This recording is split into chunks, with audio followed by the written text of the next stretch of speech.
Hello and welcome. I'm your host, Barbara Neshaw, and this is Inside Applied Data Governance. Whether you're just starting out in data governance or you've been working in the field for years, this podcast is for you. Well, you will learn real-life lessons and practical advice from the people behind the Applied Data Governance Practitioner certification. To learn more about the ADGP certification program, visit training.dataversity.net.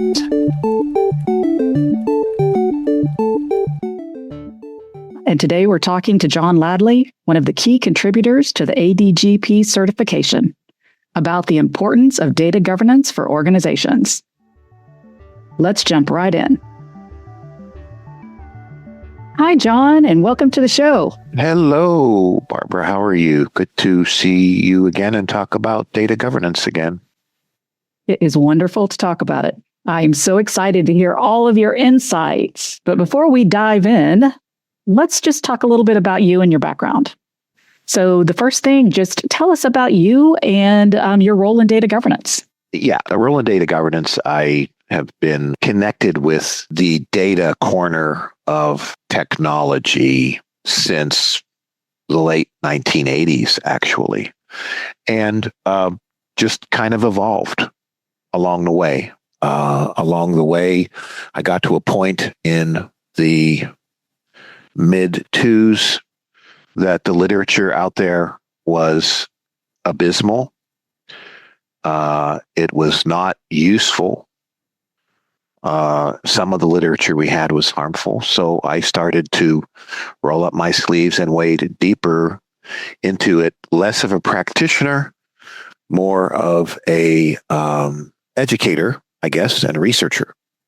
And I ended up writing 2 editions of a book. The long title is Data Governance, How to Deploy blah, blah, blah, blah, blah, a data governance program. 3rd edition is on hold right now due to AI and figuring out how to stuff all that AI stuff into the same number of pages we're allowed to have. So, but that's how I got into it. I've been more than anything, I will tell people I am a practitioner.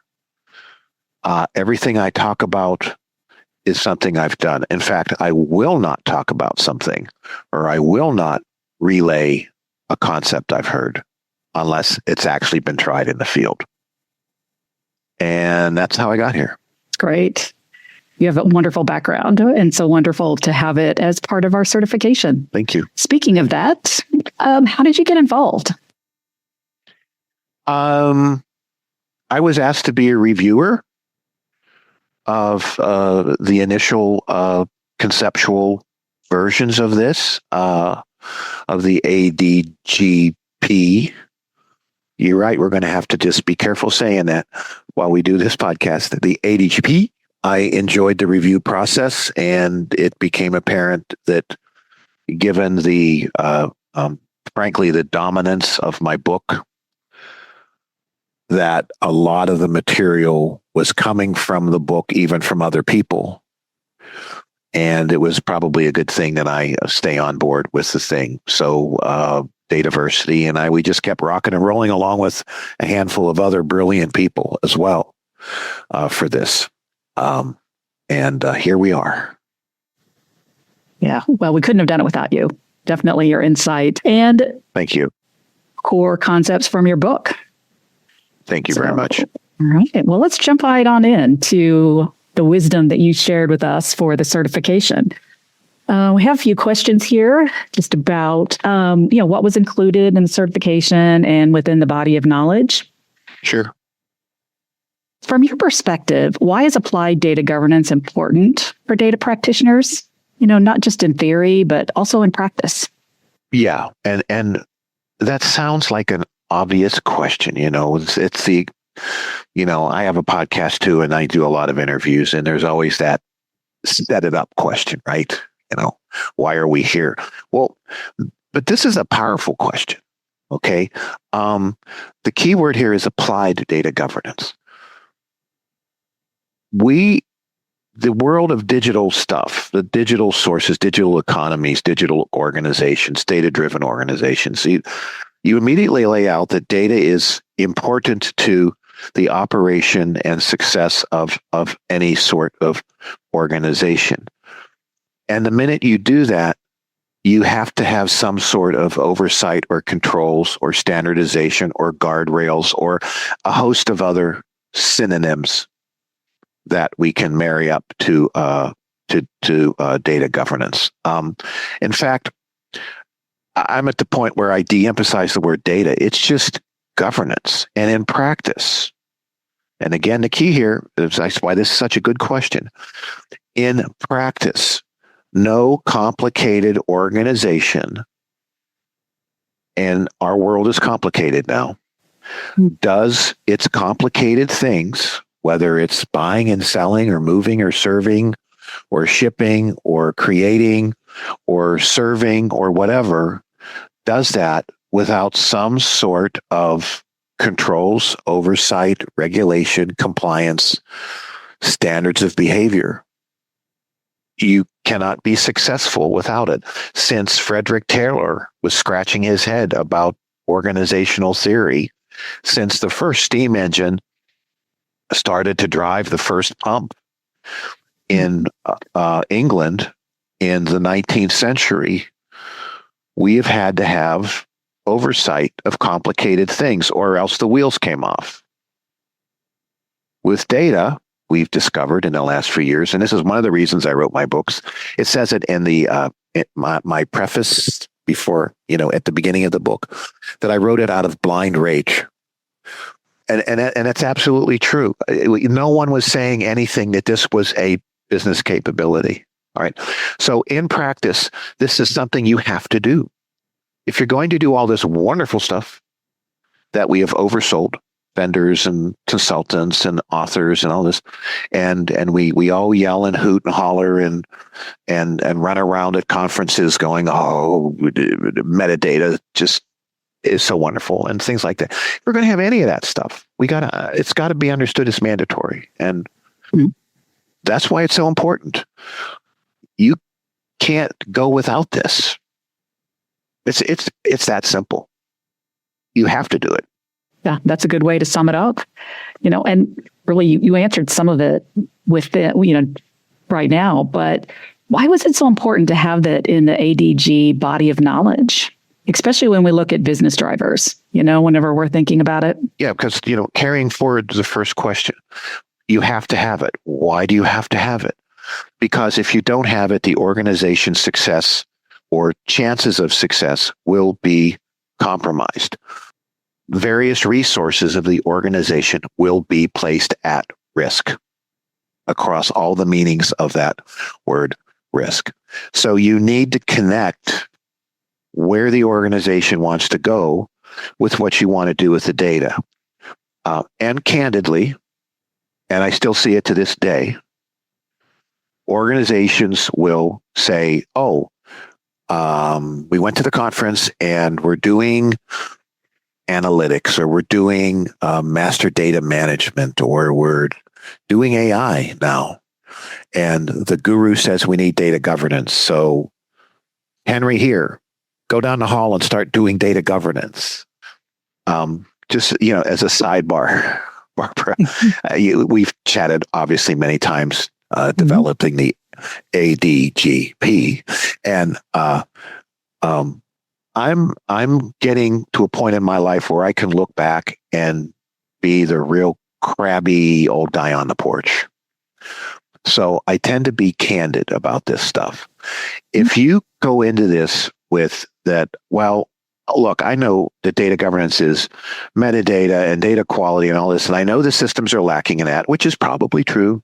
And we're just going to go do things, and the alignment can come later. I don't want to talk to those business people, or they're mad at me, or whatever. Well, you're throwing darts.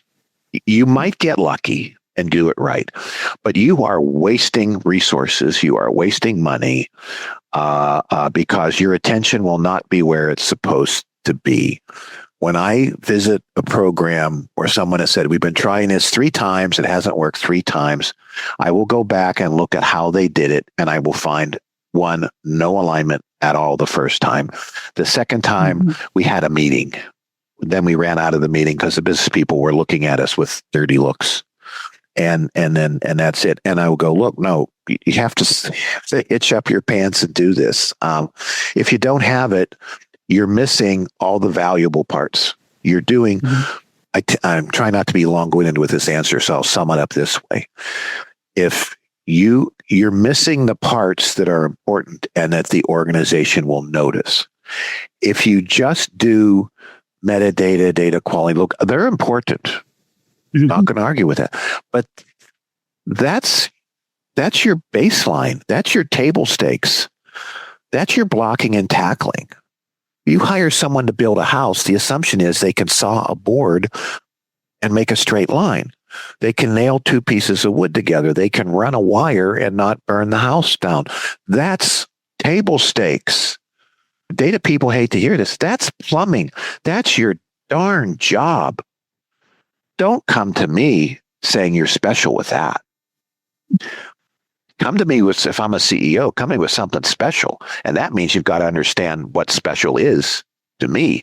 And that's the alignment conversation. Important to align with those business drivers for the CEOs and leaders. Yeah. Well, and if you're not for profit, organizations have goals.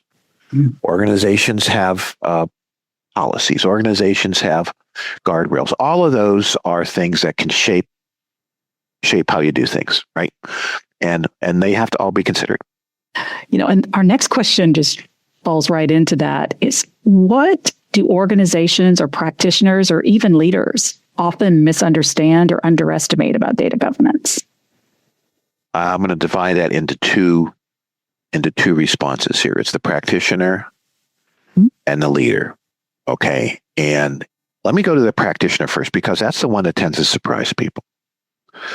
So I'm a data architect. I've been looking at study data governance for a while, and I know about data models and data architecture and semantics and semantic layers and all this stuff. And that's my thing. And along comes data governance, and you go, many people do, especially for those of us that were there at the beginning.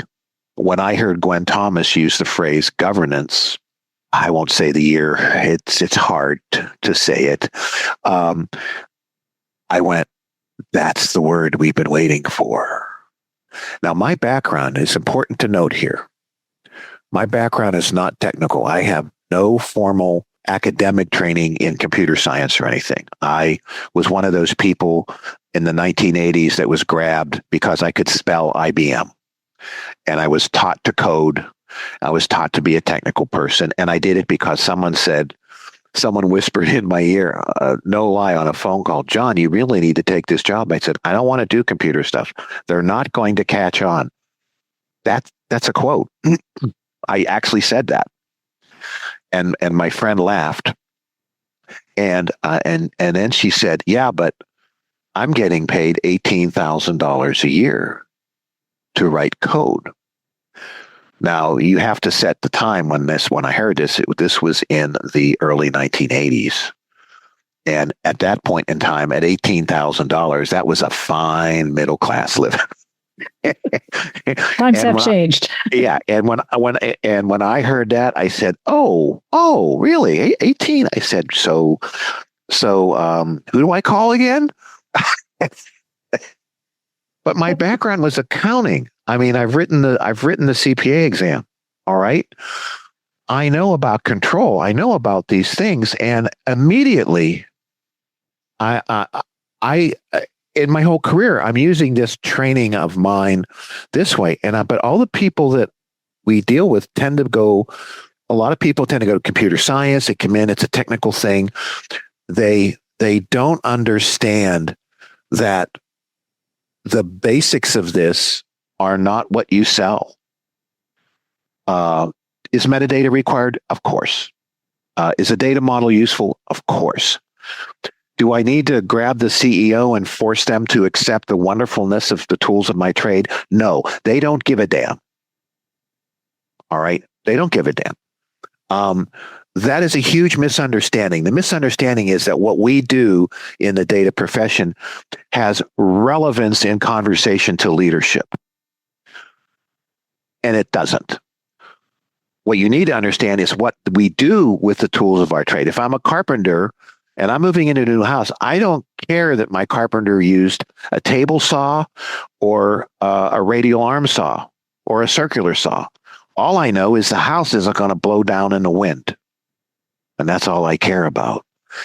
And what we do in our business is it's like I'm closing on the house. And before I close on the house, I have to give all the carpenters a pat on the head and a candy bar or a slice of pizza because of their wonderful carpentry they did. No, because they're already on. And look, that's an established profession. They're already on the next job. They could care less, right? That's where we think we're special. We're not, right? We're not in terms of the tools of our trade and work. What's special is what the organization can do with that. And that's where we underestimate the work. And that's where we go wrong. Now, on the other side, let's talk about business. Over the years, we said, the water cooler conversation, the business just doesn't listen and they don't get it and all that. Well, we've never told them the right way. I put all of that 20 or 30 years of organizations where the business leaders say, I don't get that, I'll talk to you later, or we're too busy to do that, we'll deal with it later, or saying, yeah, we support you, and then when you leave the room, their fingers are crossed behind their back, and I go, I ain't going to pay any attention to this clown at all. All right. All of that is because what we told them was baloney. Okay. It was all that wonderful metadata. We got to do this. Yes, we do have to do that. But again, they don't care. The message for them was inadequate. Now, some of the message, the minute organizations around the mid-twos, the mid-noughts, into the teens of this century, businesses began to get serious about analytics. They began to get serious about using data more effectively. I'm not going to say data-driven, but data-influenced. We'll use that phrase, okay? The minute they stepped across that line from get the report to let's answer a question we've never asked before. Analytics, right? The minute they stepped across that line, they became obligated to understand some of that process. There's not a CEO in the world who runs a manufacturing company that shows up at work and says, well, I came out of finance. I don't give a darn about how we put widgets together. No, they go out in the factory and they learn a little bit about how widgets are made, even if they come from finance or marketing. All right.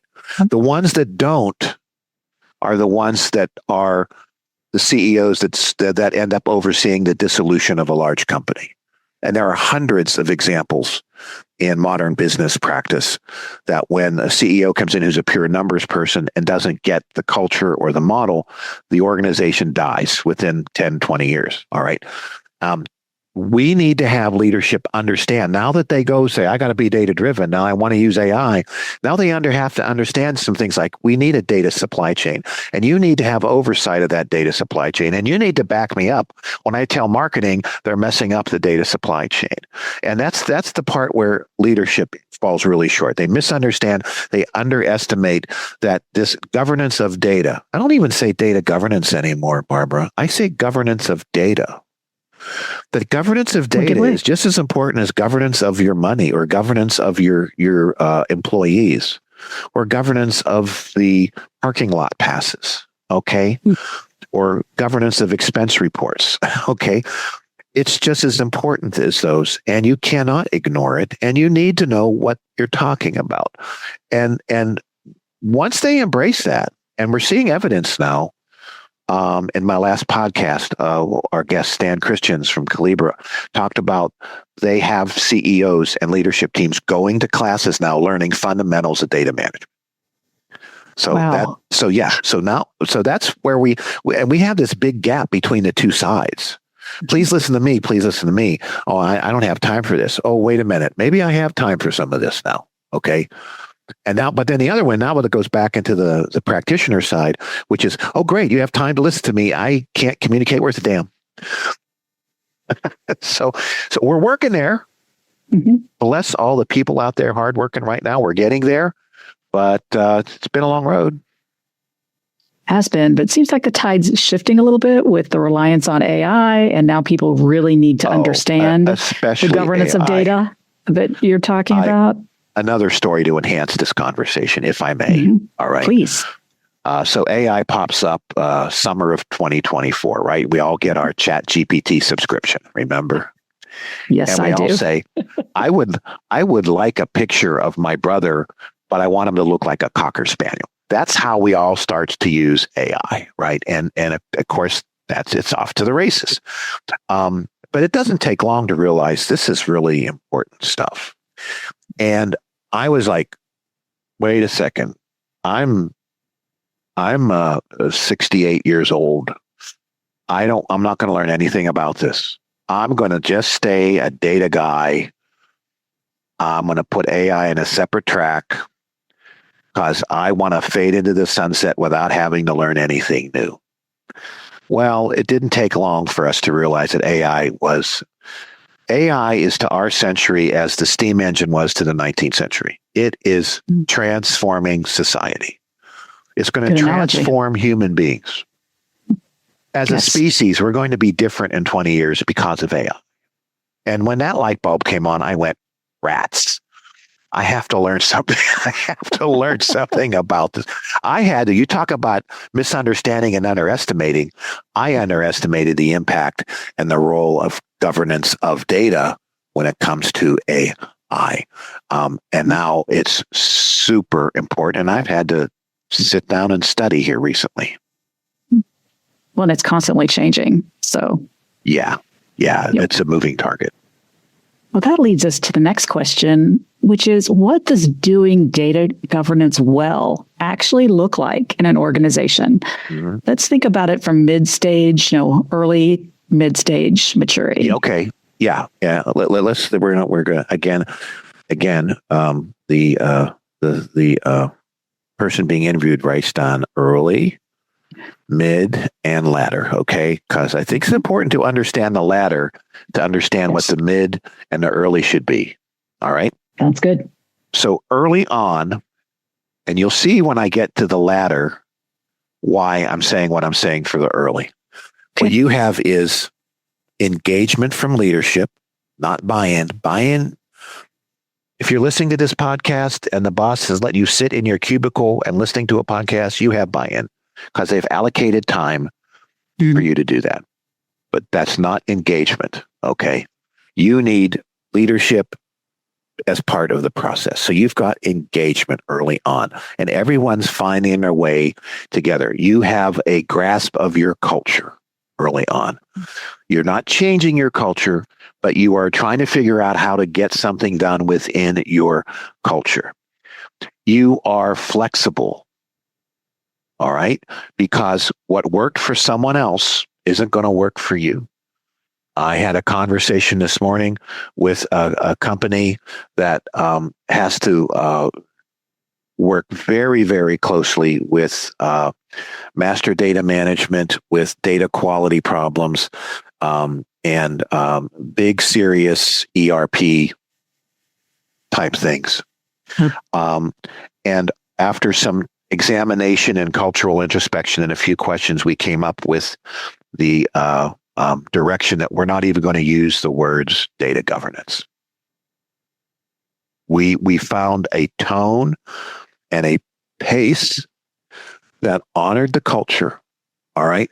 And so what I see early on is flexibility, creativity, engagement of leadership, and then looking for managing something and governing something. Don't care what it is, but you do not take a year to do a strategy. You don't take 18 months to do a catalog. You find something that shows what it looks like right away. And that's an early stage organization. Mid stage, we now start to get something formalized. Someone acknowledges that, yes, we did a little something over here and it looked good. So now can we formalize the informal? I'll use Bob Siner's phrase for that one, okay?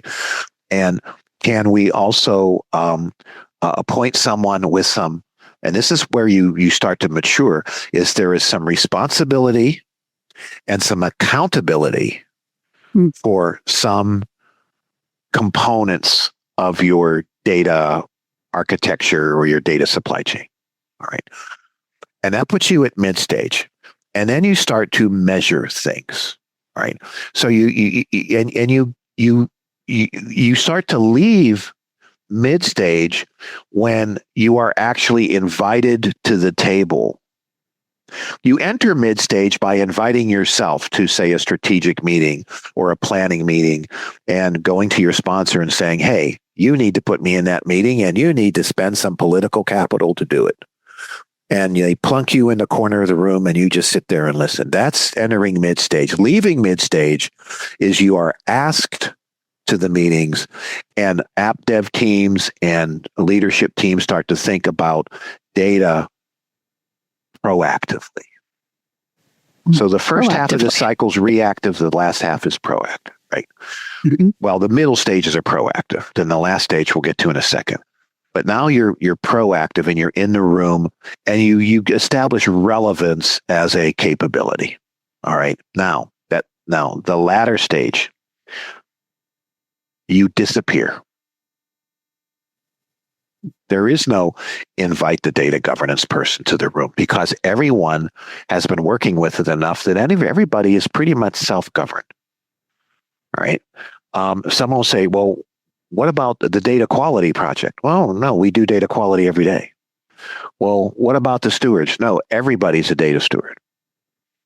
There might be some people with accountability of a domain or something as part of their job, not as part of a separate program, but as part of their job. In other words, governance disappears into the atmosphere of the organization. It becomes part of everyday conversation. It becomes just like any other governing. All right. What about governing of money? I mean, if I'm head of marketing and it's September and I get a note and it says it's from the boss and the boss says, hey, October 1st, we start budget cycles for next year. I need to see your budget and here's the guidelines and here's the percentages and here's the things and all that kind of stuff. And I'm going to say, I'm VP of marketing. I'm going to do my own budget. We're going to have our own general ledger. No, you would never, ever dispute that. Why? Because it's just the way it is, right? And that's your mature stage. But to get there, your emphasis is on cultural acceptance. Forget the tools, forget policies. Your emphasis is on cultural acceptance and embedding thinking and making governance of data no different than governance of money or governance of HR or anything like that. All right. I mean, that's the example I like to give. And I was inspired to this by a conversation with Gwen Thomas, one of our other contributors to this, right? Mm-hmm. A few months ago. And she said, John, do you ever, with my aviation is my hobby. The listener might not know that. I know everyone else that knows me like you, Barbara, know, because I'm unbearable with it. I'm a pain in the ass. Anyway, so about my aviation. But I said, yes, I took something away from aviation and imputed it into my professional life. And I always thought that my computer world would change my aviation world. Mm-hmm. And it's been the opposite. And what I took was, if you take a look at a commercial jetliner, there's two people up front and there's 180 people behind them going somewhere, right? At 35,000 feet at 500 miles an hour, right? Now, we take it for granted, but you have no idea the physics involved with that, the systems behind that, the complexity of pulling that off to hold 182 butts in the air at 35,000 feet and move them at 500 miles an hour and gently deposit them at the other end so they can all go out and sit on the beach for a little while. It is astonishingly intricate and complicated. Mm-hmm. How does that happen? Well, up front, those two people driving that bus deploy governance.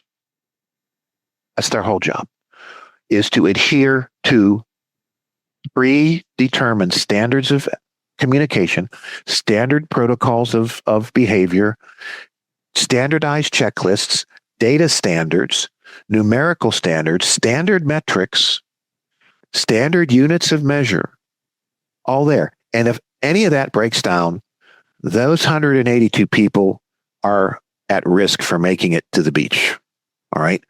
That's what you want latter stage with data governance. You want the cockpit of an airplane where the two people are flying the airplane and doing their job. That's the execution side. But the oversight, there's not a dude in the back seat going, okay, now, by the way, I'm the standards guy. And when you talk on a radio, you need to say over or Roger or Wilco. All right. We don't want anyone saying breaker here on up in the airway. There's no one doing that. Why? Why is that? Because they've acculturated the standardization. That's governance. That's what we want with data. We want it in the cockpit. Nothing special. It disappears. Another long answer. I'm sorry. No, not at all. That is a great analogy. And I think that really helps us understand the impact and what happens when it becomes business as usual. It's just part of doing the job.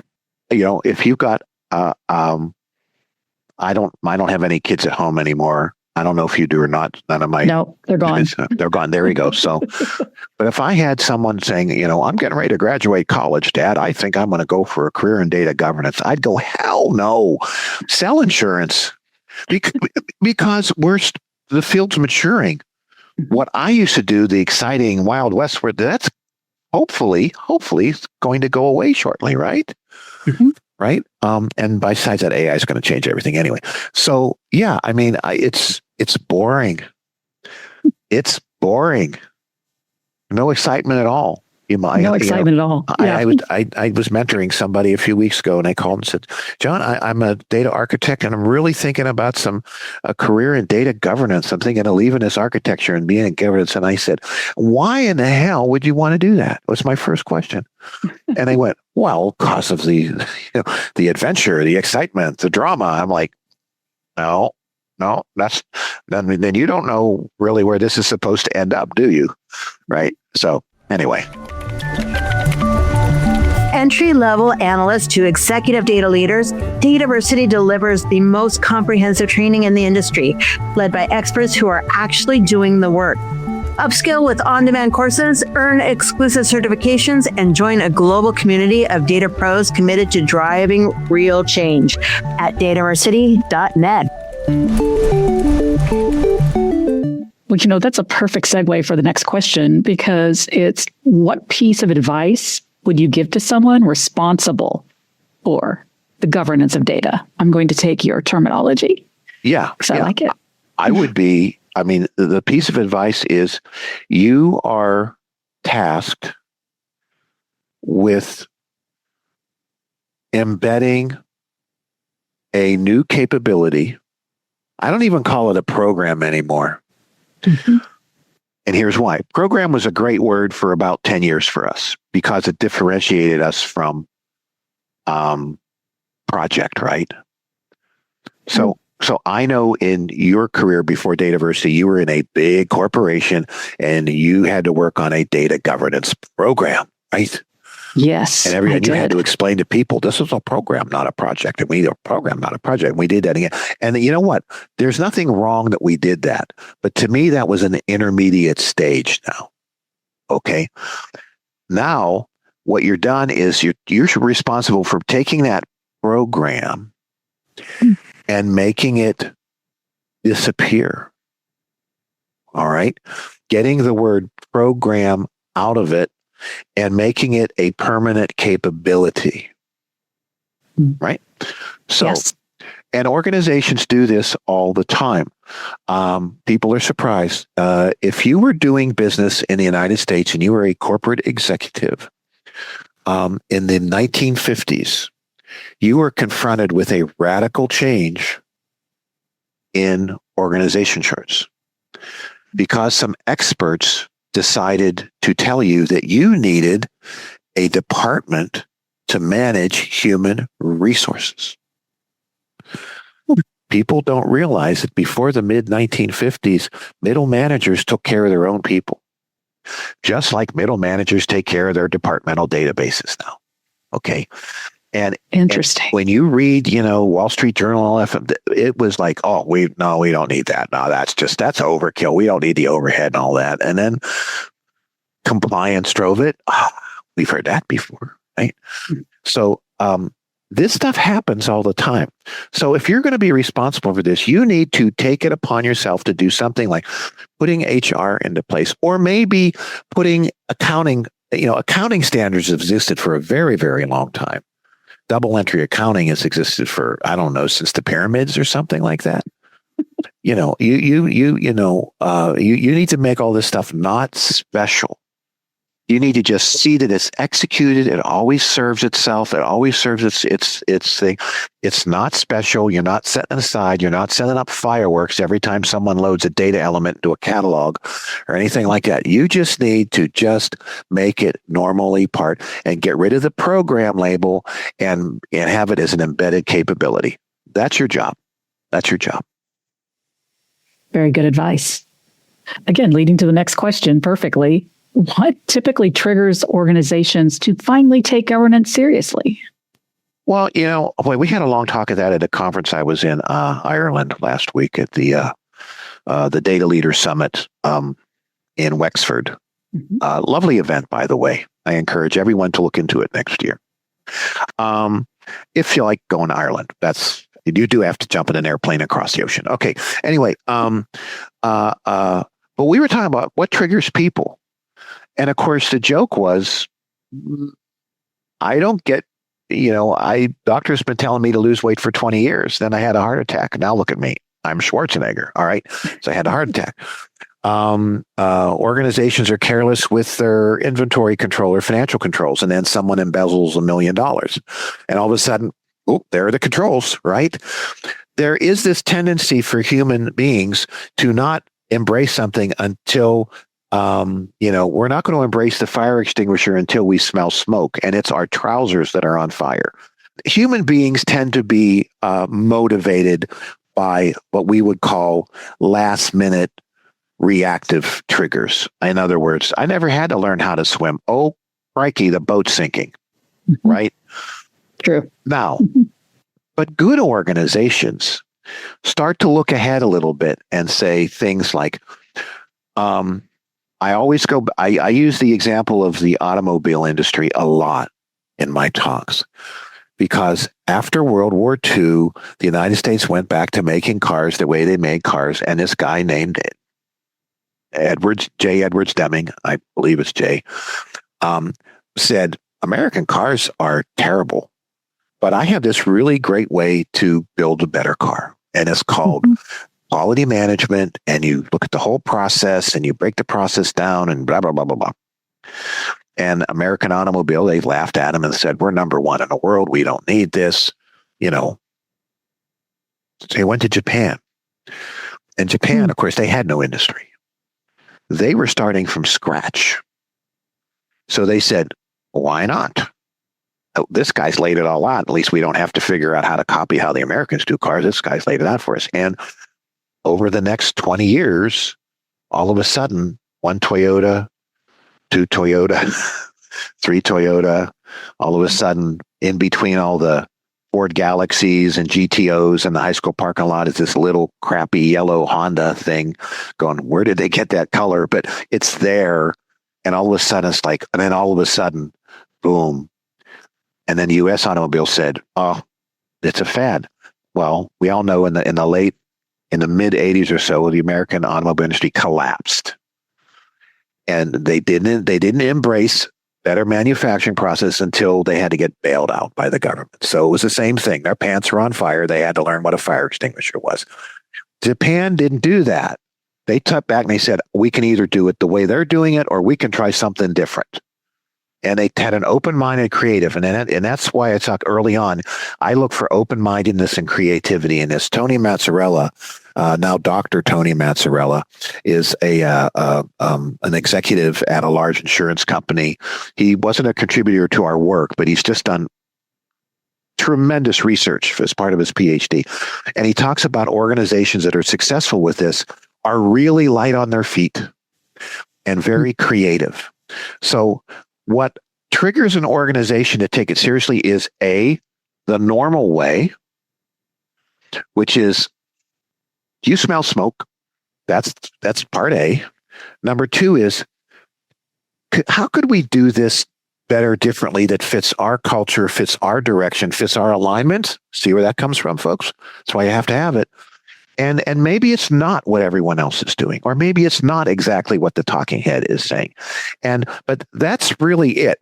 There has to be a driver. Now, if that driver is your pants on fire or trying to match your culture and your alignment together, that's fine. But there has to be an external driver normally to get data governance taken seriously. I love your analogies, John. They really hit home.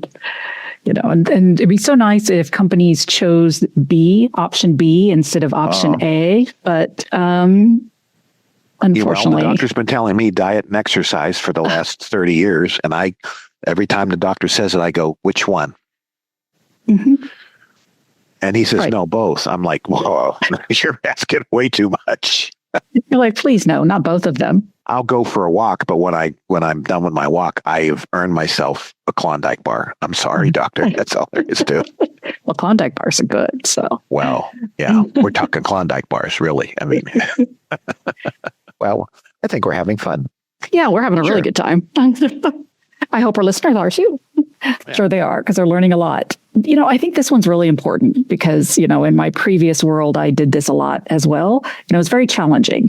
Yeah. How do you explain data governance to executives without losing them? You don't explain data governance. That's the carpenter saying, the radial arm saw was a lot better than a circular saw. I don't care. Your house is going to be rock solid because I'm a good carpenter. Mm-hmm. And it will resist these storms and these cataclysms and keep you warm and safe in the winter. And you go, thank you very much. That's how you talk to leadership. All right. They want results. All right. They want value. My podcast, our last interview for this season 4 of the Rock Bottom Data Feed, available on all podcast channels, by the way, is a real honest-to-gosh chief executive officer who's a good friend of mine, and by design and by humor, because we take the mickey out of each other, can't spell IBM. Okay? But I will tell you, I'll give you a hint. When you talk to leadership or an executive, and they're a good executive, just as a sidebar, right now, AI is flushing out the bad executives. Flushing them out better than any Drano flushing the hair out of the sink. I mean, we are talking because they're going to AI and they're going, oh, AI, everyone go do AI. How much headcount can you give me? All this headcount stuff is disastrous.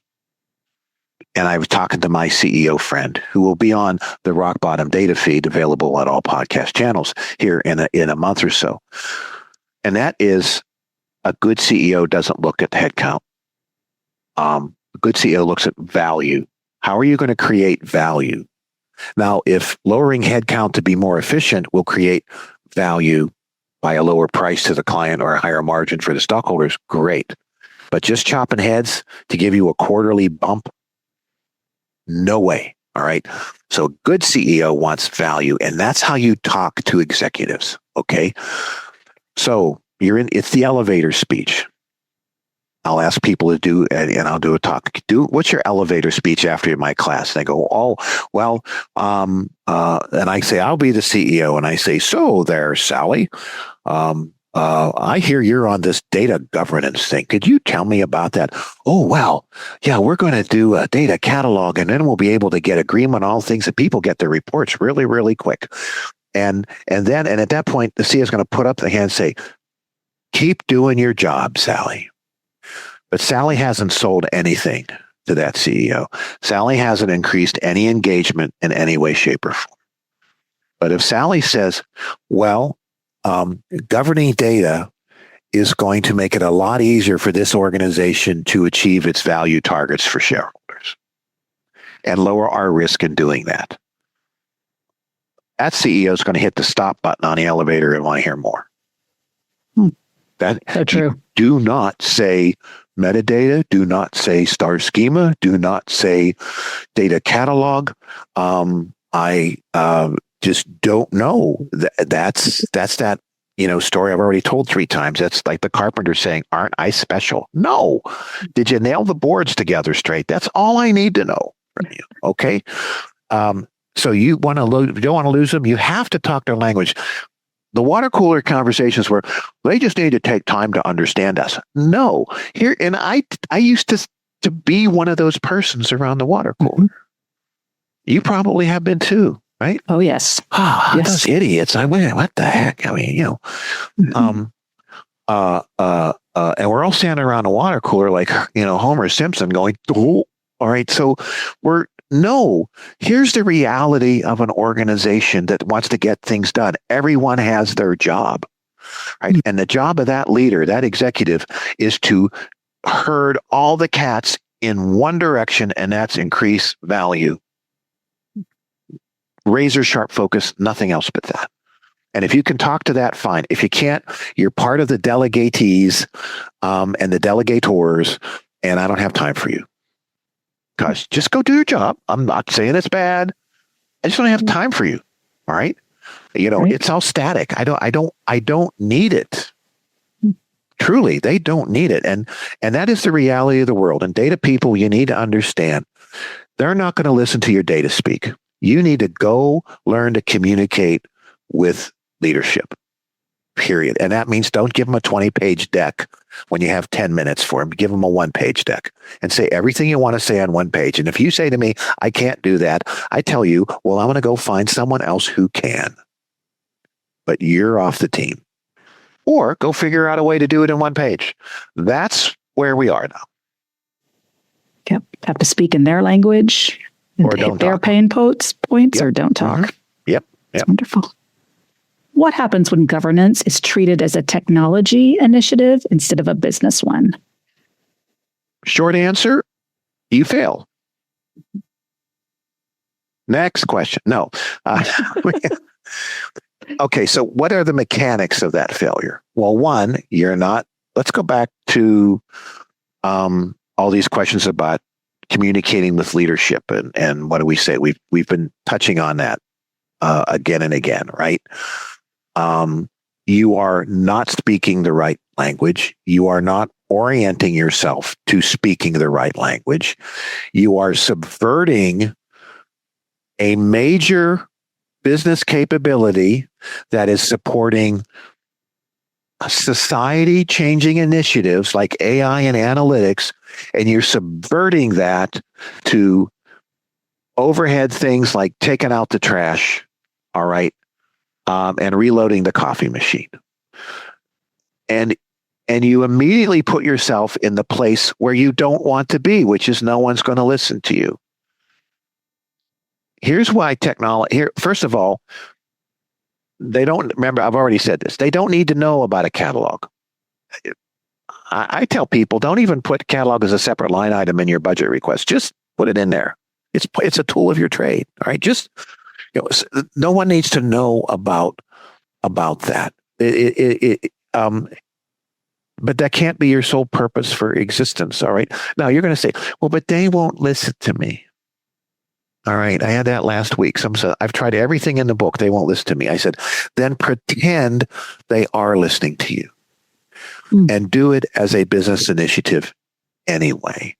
And do your business alignment without any sponsor. Do your business alignment with an outside consultant. Rent me for a day. I'm reasonable. I'm not cheap, but I'm reasonable. Okay. Rent me for a day. And you build your language. But get this out of techno speak, because you basically pull the covers over yourself and you're doing what you've been doing for 20 or 30 years, just happy as a clam doing your techie stuff. Now, remember, in conclusion here, remember what leadership has been seeing for the last 40 years or so. And there's a great video on YouTube of Admiral Grace Hopper talking to a bunch of security people at the Pentagon in the 1980s, early 80s. And Dr. Hopper, by the way, Admiral Hopper, invented COBOL. Oh, wow. Okay. All right. And she talks about all the problems we're going to have. And this is 1982. And here we are 44 years later. And everything she said has come true, and we haven't fixed any of it. Okay. She said, because you can't, this is not just technology.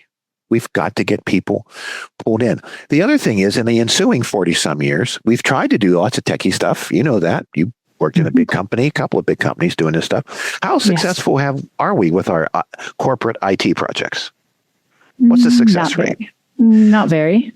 And we just keep doing them because you got to have IT. And what we have is this acculturation now for those of us in technology that we can just do what we want. And if it's a little bit useful, we can just keep going. And what we don't know, and you don't remember, is all these people have been watching us for 40 years and they're not impressed. and they remember. And so they're very being polite to you because you kick off your new program and you're whatever, and you're going to do this and you're speaking all the speak you've spoken for 40 years and all that. And they're nodding and they're being polite because they're executives. They get paid to do that. And when you leave the room, they go, shut the front door. Here we go again. Okay. I mean, that's why you can't treat it as tech. If you keep treating it as tech, it's going to stay tech.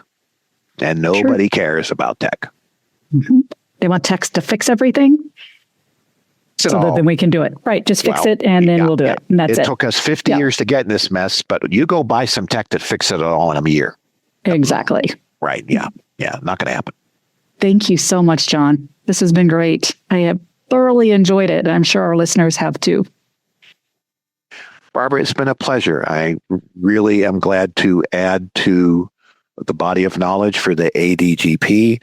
And I'm hoping that the listeners enjoy this content and then click on whatever they need to click on and explore certification through DATAVERSITY for data governance.